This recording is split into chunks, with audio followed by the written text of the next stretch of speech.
Hola, ¿cómo están? Mi nombre es Fabio de Jesús Suárez Agudelo y en este momento vamos a realizar un análisis sobre las negociaciones colombianas, las privatizaciones que han llevado a la fragilidad de la Bolsa de Valores de Colombia y lógicamente a la economía nacional. Muchas gracias y escuchemos.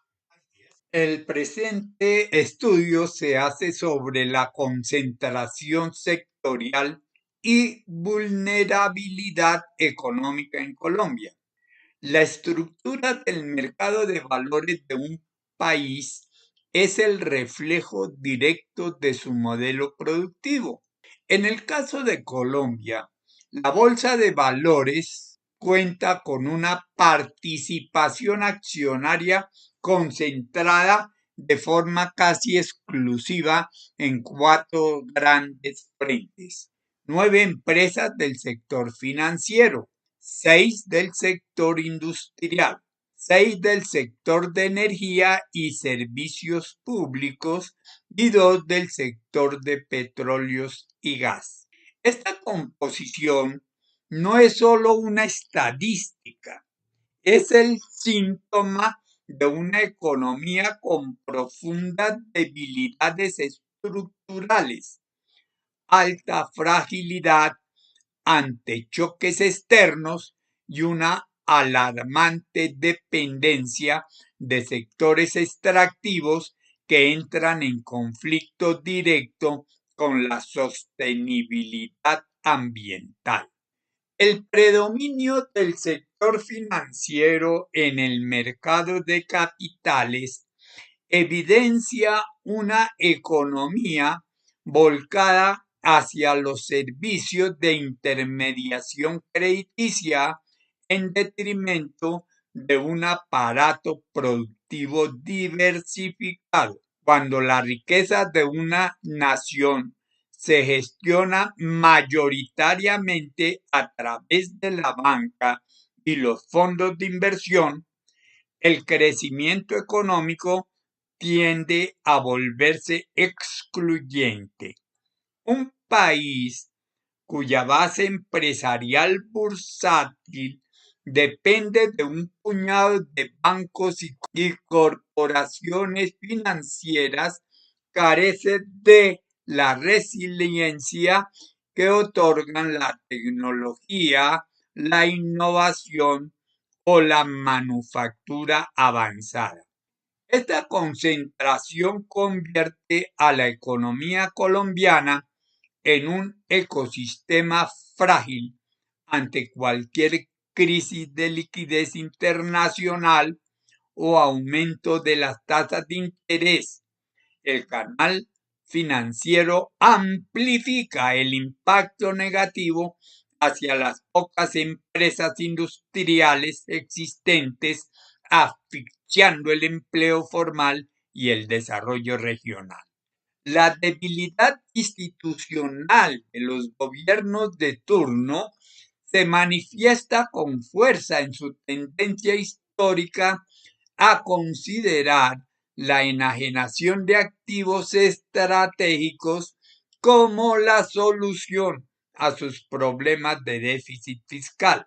La infraestructura energética, las telecomunicaciones y las empresas de servicios públicos representadas por ese bloque de 6 empresas en el mercado constituyen el patrimonio y la soberanía de la nación. Vender la participación estatal en estas compañías para cubrir deudas de corto plazo debilita sistemáticamente la posición macroeconómica del país. Al transferir monopolios naturales o servicios esenciales al capital privado, el Estado pierde la capacidad de regular tarifas de forma justa y de dirigir la inversión hacia las regiones más vulnerables. Lejos de fortalecer las finanzas, la privatización de activos nacionales despoja al país de sus ingresos recurrentes futuros, profundizando la vulnerabilidad y reduciendo el margen de maniobra pública. La presencia crítica de los sectores de energía, petróleo y gas expone la gran contradicción del modelo económico colombiano. La dependencia fiscal del crudo y la minería amarra el destino del país a la volatilidad de los precios internacionales de las materias primas o commodities. Sin embargo, el costo más alto no es el financiero, sino el ambiental. Los mandatos gubernamentales que perpetúan la exploración agresiva, el extractivismo y la quema de combustibles fósiles aceleran la destrucción de ecosistemas vitales, la contaminación de fuentes hídricas y la pérdida de biodiversidad. En un contexto global de crisis climática, insistir en una matriz económica anclada en el petróleo y el gas no solo es ambientalmente irresponsable, sino económicamente obsoleta. Las políticas que ignoran la transición energética condenan al país a un aislamiento comercial puro y a la degradación irreversible de su territorio. La radiografía de la Bolsa de Valores de Colombia confirma que el país opera bajo un modelo de baja diversificación, capturado por la intermediación financiera y el extractivismo. Una nación que debilita su base industrial, privatiza sus empresas estratégicas y destruye su capital natural bajo directrices gubernamentales de corto plazo, está destinada a la inestabilidad. Para superar esta fragilidad, Colombia requiere una transformación estructural urgente que priorice la democratización del crédito, la reindustrialización sostenible y la protección absoluta de sus recursos naturales como el verdadero y único activo de su futuro. El proceso de privatizaciones en Colombia ha sido un eje central de política económica moderna, a diferencia de otros países de América Latina que vendieron masivamente sus activos en operaciones relámpago. Colombia adoptó un enfoque gradual de apertura y venta. El marco legal que sostiene estas transacciones se fundamenta en el artículo 60 de la Constitución de 1991, el cual promueve la democratización de la propiedad accionaria estatal, obligando al Estado a ofrecer primero las acciones a los trabajadores y fondos solidarios antes que al capital privado. La historia de las privatizaciones en el país se divide en 4 grandes etapas. La primera, que es el detonante, la crisis de la deuda y la banca en los años 80, la crisis de la deuda latinoamericana afectó la estabilidad financiera del país. El Estado se vio obligado a nacionalizar e intervenir varios bancos privados que estaban al borde de la quiebra para proteger los ahorros de los ciudadanos. Paradójicamente, estas intervenciones crearon un enorme portafolio de entidades financieras públicas que los gobiernos posteriores buscaron devolver al sector privado apenas se estabilizó la economía.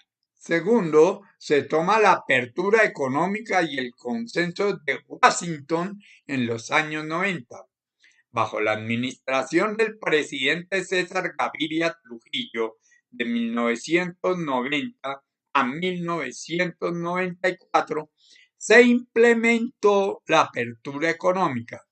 Las leyes de servicios públicos, leyes 142 y 143 de 1994, permitieron por primera vez la entrada de capital privado para operar acueductos, alcantarillados, aseo y energía.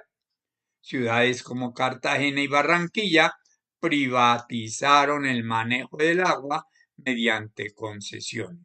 La infraestructura y puertos se liquidó la deficiente entidad estatal Colpuertos, descentralizando y privatizando la operación portuaria a través de sociedades regionales privadas.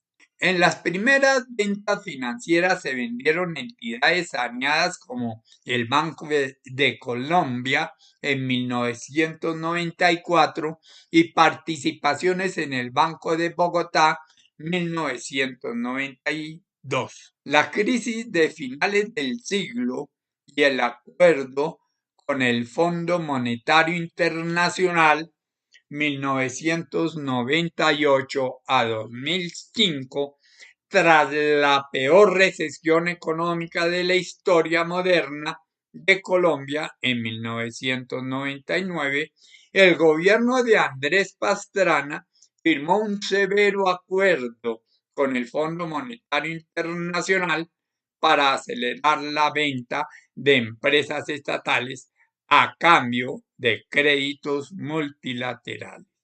La venta de Carbocol en el año 2000, el Estado vendió la participación del 50% en Carbones de Colombia a un consorcio internacional, Glencore, Anglo American y Burlington, consolidando la entrega de la gran minería de carbón, el Cerrejón, a las multinacionales. Tras la quiebra del sistema de vivienda UPAC, el fondo estatal Fogafín intervino y absorbió los bancos quebrados. Años más tarde, durante el gobierno de Álvaro Uribe, estas entidades fueron privatizadas definitivamente. Gran Ahorrar se vendió al BBVA en el 2005 y Bancafe, antiguo banco cafetero, fue adquirido por Davivienda en el 2007. La venta de activos estratégicos modernos de 2006 hasta el presente, se observa que en las últimas décadas las privatizaciones cambiaron de enfoque. El Estado comenzó a vender empresas altamente rentables y estratégicas en sectores de telecomunicaciones y energía para financiar obras de infraestructura vial como las autopistas de cuarta generación o cubrir huecos fiscales crónicos. Telecom, en el 2006, fue una emblemática empresa nacional de telecomunicaciones. Tras años de huelgas sindicales y crisis financieras, liquidó su operación y vendió su control accionario a la multinacional telefónica Movistar. En la democratización de Ecopetrol en el año 2007, el gobierno autorizó la venta de hasta el 20% de las acciones de la petrolera estatal en la bolsa de valores, aunque el Estado mantuvo el control mayoritario, significó la entrada de miles de accionistas privados al corazón energético del país. Bajo el mandato de Juan Manuel Santos, el gobierno vendió el 57.6% de las acciones de la generadora eléctrica Isagen en el año 2016 al fondo canadiense Brookfield Access Management por $6.49 billones de pesos. Fue una de las ventas más polémicas del siglo, criticada ampliamente por tratarse de un activo estratégico y altamente rentable. El debate sobre las privatizaciones y la venta de activos estatales en Colombia genera opiniones diversas y profundas discusiones entre economistas e historiadores y la misma opinión pública. Argumentos críticos sobre las ventas de activos estatales, quienes comparten la perspectiva de que estas ventas perjudicaron al país, suelen señalar los siguientes puntos. Pérdida de patrimonio público. Se argumenta que el Estado se desprendió de empresas estratégicas y rentables, reduciendo sus ingresos a largo plazo. Críticos denuncian que algunos procesos de venta favorecieron a monopolios privados o a sectores cercanos al poder público, alimentando la corrupción. Se cuestiona si la privatización de servicios públicos esenciales priorizó el beneficio económico sobre el bienestar social y el acceso universal. Por otro lado, defensores de estas medidas y analistas económicos sostienen que las ventas respondieron a necesidades estructurales. Se argumenta que muchas empresas estatales sufrían de burocracia excesiva, pérdidas financieras crónicas y politización, problemas que el sector privado podía resolver con mejor gestión. Los recursos obtenidos se destinaron a reducir el déficit fiscal, pagar deuda pública o financiar obras de infraestructura urgentes que el Estado no podía costear por sí mismo.